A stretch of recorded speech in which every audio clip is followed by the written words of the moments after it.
तो आज हम बात कर रहे हैं रतन टाटा की, एक ऐसा नाम जिसने भारत के बिजनेस और आप कह सकते हैं समाज सेवा दोनों पर गहरी छाप छोड़ी है।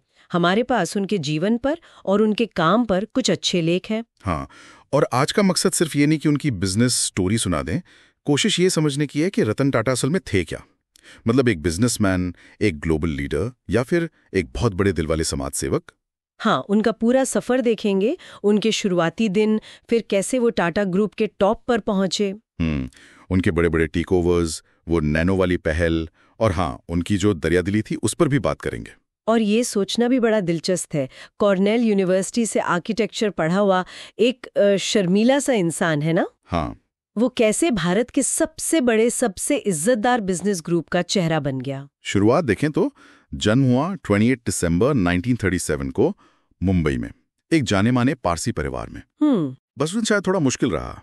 10 साल के थे जब माता पिता अलग हो गए, तो उनकी दादी नवजबाई टाटा उन्होंने ही पाला पोसा। अच्छा, और पढ़ाई वो तो कई जगह हुई ना, मुंबई, शिमला। हाँ, मुंबई, शिमला, फिर न्यूयॉर्क। कॉर्नेल से आर्किटेक्चर की डिग्री ली 1962 में, और बाद में 1975 में हार्वर्ड बिजनेस स्कूल से वो एडवांस मैनेजमेंट प्रोग्राम भी किया। हाँ, जो एक्सपीरियंस लीडर्स के लिए होता है।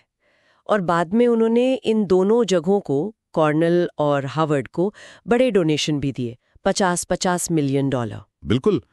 फिर 1962 में टाटा ग्रुप में आए और शुरुआत बिल्कुल नीचे से की, टाटा स्टील के शॉप फ्लोर से। अच्छा, मतलब जमीनी स्तर से एकदम। हाँ, वो अनुभव शायद बाद में बहुत काम आया होगा। फिर 1991 में जेआरडी टाटा के बाद वो टाटा सन्स के चेयरमैन बने। लेकिन ये ट्रांजिशन आसान नहीं था, मैंने सुना है। ग्रुप के अंदर से ही काफी मुश्किलें थीं। हाँ, बिल्कुल। लेख बताते हैं कि काफी विरोध झेलना पड़ा। देखिए, ग्रुप को संभालने और मॉडर्न बनाने के लिए उन्होंने कुछ कड़े फैसले लिए। जैसे ग्रुप कंपनियों के जो पुराने हेड्स थे, उनके लिए रिटायरमेंट उम्र तय कर दी और उन्हें सीधे ग्रुप ऑफिस को रिपोर्ट करने को कहा। इससे जो पुराने पावर सेंटर्स थे उनको थोड़ी दिक्कत हुई। अच्छा, सेंट्रलाइज करने की कोशिश। हाँ। पर ग्रुप को एक दिशा देने के लिए ये जरूरी था शायद। उनकी सोच साफ थी, इनोवेशन लाना, यंग लोगों को मौका देना और टाटा को ग्लोबल बनाना। शायद इसीलिए वो बड़े बड़े इंटरनेशनल अधिग्रहण किए, Tetley, Jaguar, Land Rover, Corus. हाँ, ये सिर्फ कंपनियों को खरीदना भर नहीं था, ये एक सोची समझी स्ट्रैटेजी थी।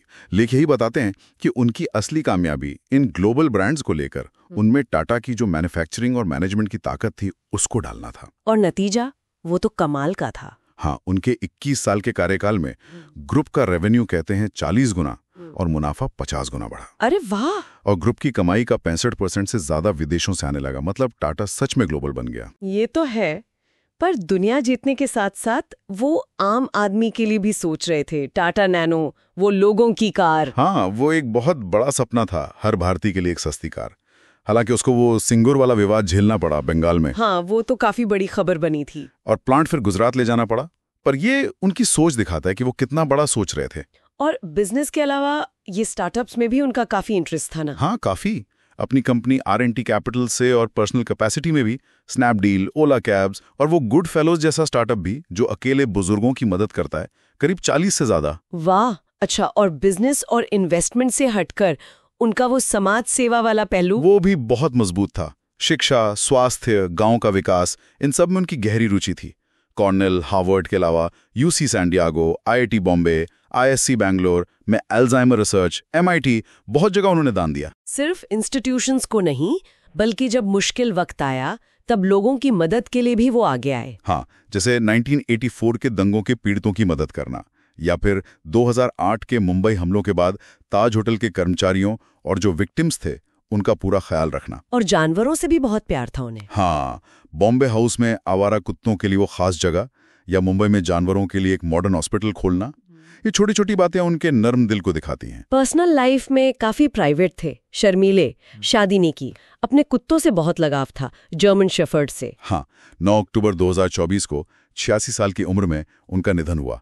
राजकीय सम्मान के साथ अंतिम संस्कार हुआ। और उनकी वसीयत, वो भी काफी कुछ कहती है उनके बारे में। बिल्कुल, करीब 10,000 करोड़ की संपत्ति का एक बड़ा हिस्सा, लगभग 3,800 करोड़ के शेयर्स उनके बनाए चैरिटेबल ट्रस्ट्स को गए, जैसे रतन टाटा एंडोमेंट फाउंडेशन। परिवार के लोगों, अपने लॉयल स्टाफ जैसे शांतनु नायडू, यहाँ तक कि अपने पालतू कुत्ते टीटो के लिए भी उन्होंने सोचा।